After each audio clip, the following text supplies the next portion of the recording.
Esse audiobook está organizado em 13 passos. Desde já, se inscreva no canal e ative o sininho para ser notificado das próximas publicações. Passo número 5. Em direção à riqueza. Imaginação. Todas as oportunidades de que você precisa na vida estão esperando em sua imaginação. Imaginação é a oficina da mente, capaz de transformar energia mental em realização e riqueza. Imaginação é literalmente a oficina em que se moldam os planos criados pelo homem. Impulso e desejo recebem molde, forma e ação através do auxílio da faculdade imaginativa da mente. Disse que o homem pode criar tudo o que imagina. Com o auxílio de sua faculdade imaginativa, o homem descobriu e dominou mais forças da natureza nos últimos 50 anos do que durante toda a história da raça humana anterior a essa época. Conquistou o ar tão completamente que os pássaros são pobres competidores para ele. Analisou e pesou o Sol a uma distância de milhões de quilômetros e determinou, com o auxílio da imaginação, os elementos em que consiste. Aumentou a velocidade da locomoção a ponto de poder viajar agora mais rápido que o som. A única limitação do homem, dentro da razão, está no desenvolvimento e uso que ele faz da imaginação. Ainda não atingiu o ápice do desenvolvimento no uso da faculdade imaginativa. Apenas descobriu que possui imaginação e começou a usá-la de maneira muito elementar. Sintética e criadora. A faculdade imaginativa funciona de duas maneiras. Uma é conhecida como imaginação sintética e a outra como imaginação criadora. Imaginação sintética. Através dessa faculdade, pode-se arrumar velhos conceitos, ideias ou planos em novas combinações. Essa faculdade nada cria. Apenas trabalha com o material da experiência, educação e observação com que é alimentada. É a faculdade mais usada pelo inventor, com exceção do gênio, que força a imaginação criadora quando não pode resolver um problema pela imaginação sintética. Imaginação criadora. Pela faculdade da imaginação criadora, a mente finita do homem tem comunicação direta com a inteligência infinita. É a faculdade pela qual se recebem pressentimentos e inspirações. É por ela que todas as ideias novas ou básicas são transmitidas ao homem. É também por ela que o indivíduo pode sincronizar ou comunicar-se com os subconscientes de outros. A imaginação criadora trabalha automaticamente da maneira descrita nas páginas subsequentes. Esta faculdade só funciona quando o consciente trabalha num ritmo excessivamente rápido, como, por exemplo, quando o consciente é estimulado pela emoção de um forte desejo. A faculdade criadora se torna mais alerta na proporção em que é desenvolvida pelo uso. Grandes líderes de negócio, indústria, finanças, grandes artistas, músicos, poetas e escritores tornaram-se grandes porque desenvolveram a faculdade da imaginação criadora. Tanto as faculdades da imaginação sintética como a criadora tornam-se mais alertas com o uso, do mesmo modo que qualquer músculo ou órgão do corpo se desenvolve através do uso. O desejo é apenas um pensamento, um impulso. É nebuloso e efêmero. É abstrato e sem valor enquanto não se transformar em seu equivalente físico. Enquanto a imaginação sintética é a mais usada no processo de transformar o impulso do desejo em dinheiro, não se esqueça do fato de que você poderá enfrentar circunstâncias e situações que exijam também o uso da imaginação criadora. Estimule a imaginação. Sua faculdade imaginativa pode ter se enfraquecida por inação. Pode ser revivida e alertada pelo uso. Essa faculdade não morre, embora se torne entorpecida por falta de uso. Centralize sua atenção, por enquanto, no desenvolvimento da imaginação sintética, porque esta é a faculdade que você usará com mais frequência no processo de converter o desejo em dinheiro. A transformação do impulso intangível do desejo em realidade tangível de dinheiro exige o uso de um plano, ou planos. Esses planos têm de ser formados com o auxílio da imaginação e, principalmente, com a faculdade sintética. Leia o livro todo. Depois, volte a este capítulo e comece imediatamente a pôr em sua imaginação a trabalhar na formação de um plano ou planos para a transformação do desejo em dinheiro. Instruções predominizadas para a elaboração de planos foram dadas em quase todos os capítulos. Siga as que mais se adaptam às suas necessidades e escreva o plano, se já não o fez. No momento de completar isso, você terá dado definitivamente forma concreta ao desejo intangível. Leia a sentença anterior mais uma vez. Leia em voz alta, bem devagar, e ao fazê-lo, lembre-se de que, ao escrever a declaração do seu desejo e o plano para sua realização, você terá dado o primeiro de uma sequência de passos que lhe possibilitarão converter o pensamento em seu equivalente físico. A natureza conta-nos o segredo da fortuna. A terra em que você vive, você e todas as coisas materiais, são resultado de uma transformação evolutiva, através de qual pedacinhos microscópicos de matéria foram organizados e arranjados em ordem. Além disso, e essa declaração é de importância tremenda, a Terra, cada uma das bilhões de células individuais do seu corpo, cada átomo de matéria, começaram como forma intangível de energia. Desejo é impulso de pensamento. Impulsos de pensamento são formas de energia.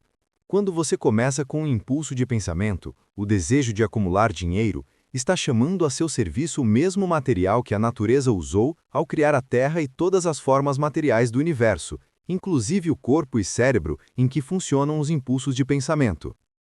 Você pode acumular uma fortuna com o auxílio de leis imutáveis. Antes, porém, é preciso familiarizar-se com essas leis e aprender a usá-las. Pela repetição e pela abordagem desses princípios, sob todos os ângulos concebíveis, o autor espera poder revelar-lhe o segredo pelo qual se acumularam todas as grandes fortunas. Por estranho e paradoxal que pareça, o segredo não é segredo. A própria natureza o exibe na Terra em que vivemos, nas estrelas, nos planetas, suspensos dentro do nosso círculo de visão, nos elementos acima e em volta de nós, em cada folha de grama e em cada forma de vida dentro do nosso panorama. Os princípios que se seguem abrir-lhe-ão o caminho para compreender a imaginação. Assimile o que compreende ao ler esta filosofia pela primeira vez. Depois, ao relê-la e estudá-la, descobrirá que algo aconteceu para esclarecê-la e dar-lhe uma compreensão maior do todo. Acima de tudo, não hesite no estudo desses princípios enquanto não tiver lido o livro pelo menos 3 vezes, pois aí não quererá parar. Ideias se transformam em fortunas. Ideias são o ponto de partida de todas as fortunas. Ideias são produtos da imaginação. Examinemos algumas ideias conhecidas que produziram vastas fortunas com a esperança de que esses exemplos tragam informações definidas concernentes ao método pelo qual a imaginação pode ser usada na acumulação de riquezas. Faltava um ingrediente. Há 50 anos, um velho médico do campo foi à cidade, amarrou o cavalo, entrou silenciosamente em uma farmácia e começou a regatinar com o jovem caixeiro. Por mais de 1 hora, por trás do balcão de remédios, o velho médico e o caixeiro conversaram em voz baixa. Depois, o médico foi embora. Foi até o carrinho e trouxe um tacho grande e fora de moda, e uma grande pá de madeira, usada para mexer o conteúdo do tacho, e depositou-os no fundo da loja. O caixeiro inspecionou o tacho, enfiou a mão no bolso, tirou um punhado de notas e entregou-as ao médico. Aquele punhado de notas continha exatamente $500, toda a economia do caixeiro. O médico estendeu-lhe um pedacinho de papel em que se achava uma fórmula secreta. Aquelas palavras mágicas valiam o resgate de um rei, mas não para o médico. Aquelas palavras mágicas eram necessárias para fazer o tacho ferver, mas nem o médico, nem o jovem caixeiro sabiam de fortunas fabulosas estavam destinadas a sair do tacho. O velho médico ficou contente de vender o conjunto por $500. O caixeiro estava se arriscando bastante ao colocar as economias de sua vida em um simples pedaço de papel e em um tacho antigo. Nunca sonhou que esse investimento começaria a inundar o tacho de ouro, que um dia ultrapassaria a milagrosa façanha da lâmpada de Aladim. O que o caixeiro comprou na realidade foi uma ideia. O velho tacho, a velha pá de madeira e a mensagem secreta num pedaço de papel foram acidentais. O estranho caso do tacho começou a ter lugar depois que o novo dono misturou às instruções secretas o ingrediente do qual o velho médico nada sabia. Veja se descobre o que o jovem caixeiro acrescentou à mensagem secreta e que fez o tacho ficar inundado de ouro. Eis uma história de fatos mais estranhos que ficção, fatos que começaram em forma de ideia. Vejamos as vastas fortunas em ouro que a ideia produziu. Rendeu e ainda rende vastas fortunas a homens e mulheres do mundo inteiro que distribuem o conteúdo do tacho. O velho tacho agora é um dos maiores consumidores de açúcar do mundo, dando assim emprego a milhares de homens e mulheres que trabalham no cultivo da cana e no refino e venda do açúcar.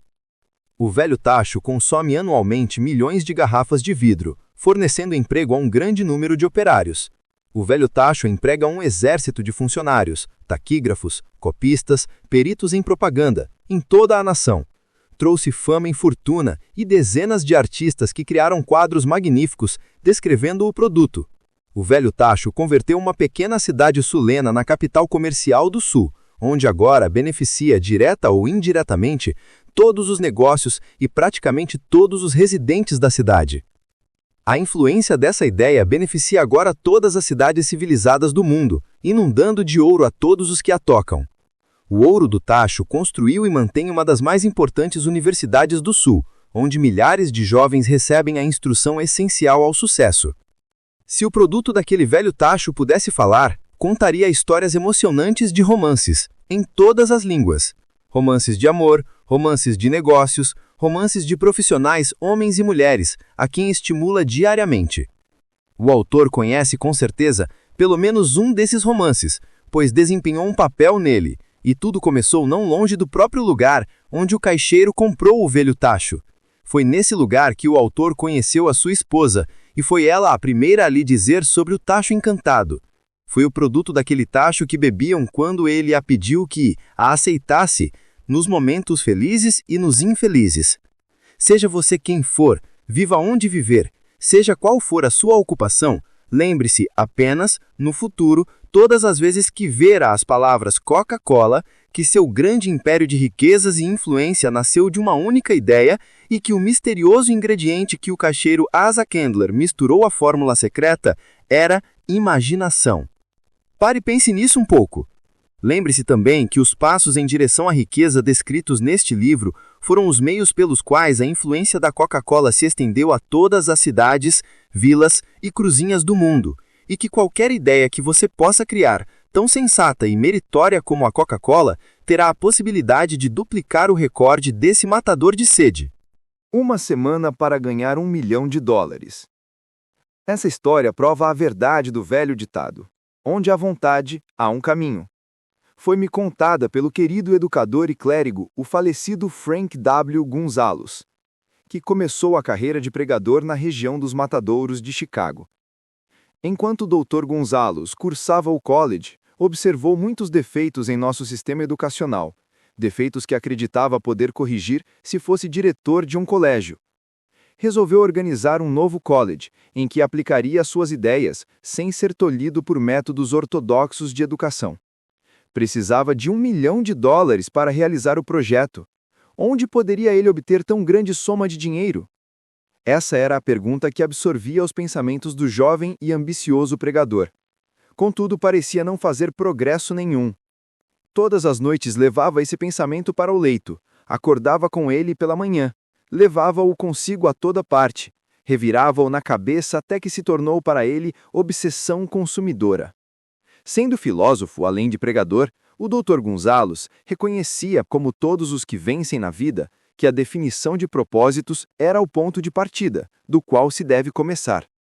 Reconhecia também que propósitos definidos exigem animação, vida e poder, quando sustentados por um desejo ardente de traduzir esses propósitos em seus equivalentes materiais. Sabia todas essas grandes verdades, mas não sabia onde ou como obter $1 milhão. O procedimento natural teria sido desistir e fugir, dizendo: bem, minha ideia é boa, mas nada posso fazer com ela, porque jamais terei o necessário $1 milhão. É exatamente isso o que faria a maior parte das pessoas, mas não foi o que ele fez. O que disse e fez é tão importante que eu vou apresentá-la agora e deixar que fale por si. Uma tarde de sábado, estava eu sentado no meu quarto, pensando nos meios e modos de arranjar o dinheiro para realizar meus planos. Fazia já 2 anos que pensava, mas nada fizera a não ser pensar. Decidi então, naquele momento, que obteria $1 milhão numa semana. Como? Não me incomodava. A coisa mais importante fora a decisão de obter o dinheiro num prazo específico. E quero dizer-lhe que no momento em que cheguei à decisão definida de conseguir o dinheiro num prazo determinado, estranha sensação de segurança se apossou de mim, como nunca experimentara antes. Algo dentro de mim parecia dizer: por que não chegou a essa decisão há muito tempo? O dinheiro estava à sua espera o tempo todo. As coisas começaram a acontecer depressa. Telefonei aos jornais e anunciei que pregaria um sermão na manhã seguinte, intitulado "O que eu faria se tivesse $1 milhão?". Comecei a trabalhar no sermão imediatamente, mas devo dizer-lhe com franqueza que a tarefa não era difícil, porque já estava preparando o sermão há quase 2 anos. Muito antes da meia-noite terminei de escrever o sermão. Fui deitar e dormi com uma sensação de confiança, pois já me via de posse do $1 milhão.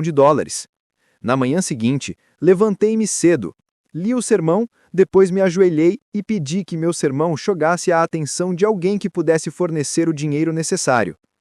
Quando orava, senti novamente a sensação de segurança de que o dinheiro viria. Em minha excitação, saí sem o sermão e só descobri o esquecimento no momento de chegar ao púlpito, pronto para lê-lo. Era tarde demais para voltar e trazer as notas. E que bênção não ter podido fazê-lo! Ao invés disso, meu próprio subconsciente forneceu o material necessário. Quando me ergui para começar o sermão, fechei os olhos e falei de todo o coração e com toda a alma dos meus sonhos. Não só falei ao auditório, como imagino também ter falado a Deus. Disse o que faria com $1 milhão se a soma me viesse a ter às mãos. Descrevi o plano que tinha em mente para a organização de uma grande instituição educacional onde os jovens aprendessem a fazer coisas práticas e, ao mesmo tempo, desenvolvessem a mente.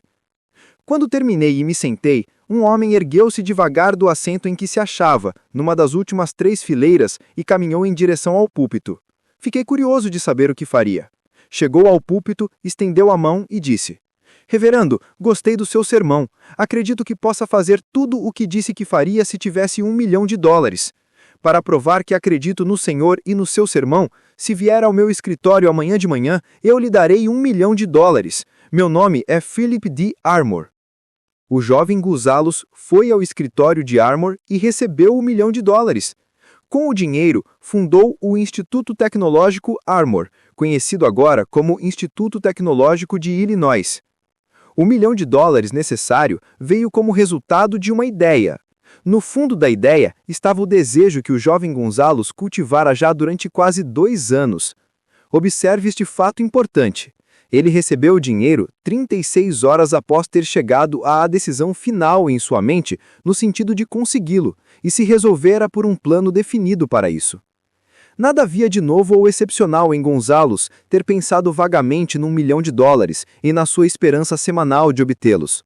Outros antes dele, e muitos desde então, tiveram pensamentos similares, mas havia algo de excepcional e diferente na decisão que alcançou naquele sábado memorável, quando pôs a incerteza para trás e disse com determinação: "Obterei $1 milhão numa semana."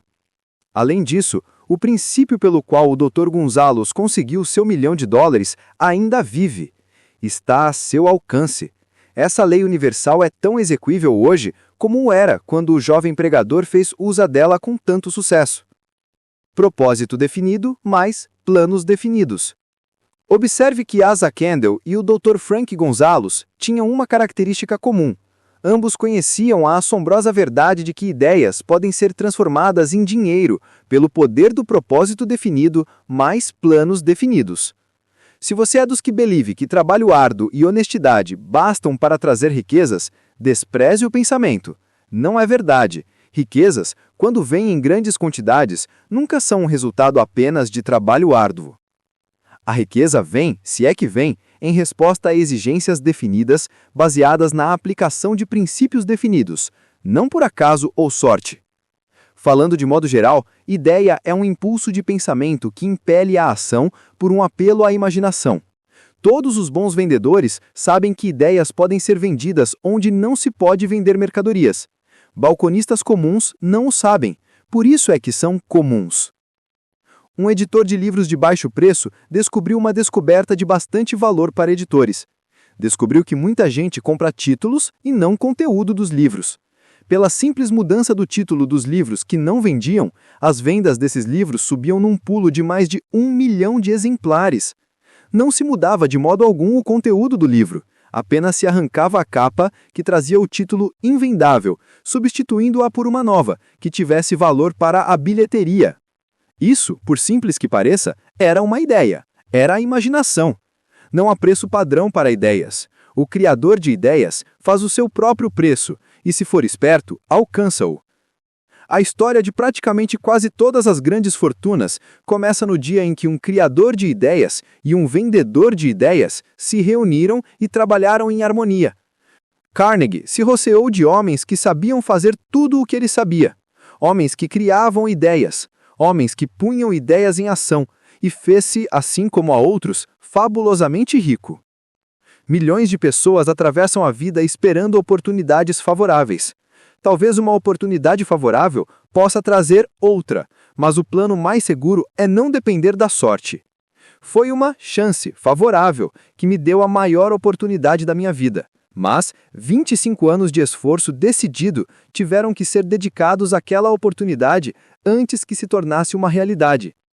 A chance consistiu em minha sorte de conhecer e ganhar a cooperação de Andrew Carnegie. Naquela ocasião, ele plantou na minha mente a ideia de organizar os princípios da realização numa filosofia do sucesso. Milhares de pessoas aproveitaram as descobertas feitas em 25 anos de pesquisa, e inúmeras fortunas foram acumuladas com a aplicação da filosofia. O começo foi simples, foi uma ideia que qualquer um poderia ter desenvolvido. A oportunidade favorável chegou através de Carnegie, mas que dizer da determinação, do propósito definido, do desejo de alcançar o objetivo e do esforço persistente de 25 anos? Não era um desejo comum o que sobreviveu a desapontamentos, desânimos, derrotas temporárias, críticas e o constante lembrete de perda de tempo. Era um desejo ardente, uma obsessão. Quando a ideia foi plantada pela primeira vez na minha mente por Carnegie, ela foi estimulada, cultivada e tentada a permanecer viva. Gradualmente, a ideia se tornou um gigante em termos de poder próprio e me estimulou, cultivou e dirigiu. Ideias são assim. Primeiro você dá vida, ação e direção a ideias. Depois elas tomam o poder nas mãos e varrem toda a oposição. Ideias são forças intangíveis, mas têm mais poder do que os cérebros físicos que as originam. Têm o poder de continuar vivas depois que o cérebro gerador voltou ao pó. Pontos a fixar. Você pode usar a imaginação sintética e a imaginação criadora e, com prática, fazê-las trabalhar irresistivelmente juntas. Imaginação é o ingrediente que falta em muitos fracassos, o catalisador de muitos sucessos. Asa Candler não inventou a fórmula da Coca-Cola, forneceu a imaginação, que transformou a fórmula numa fortuna. Dinheiro ilimitado o aguarda se você o deseja em quantias definidas, com o propósito definido, apoiado pela imaginação. Esse princípio garantiu $1 milhão a um clérigo que apenas o pediu. Muitas fortunas esperam ser feitas com uma simples ideia. Veja como você pode ganhar milhares ou milhões, mesmo sem um plano original, encontrando uma nova combinação. Até o instrumento mais fino necessita do homem que saiba usá-lo.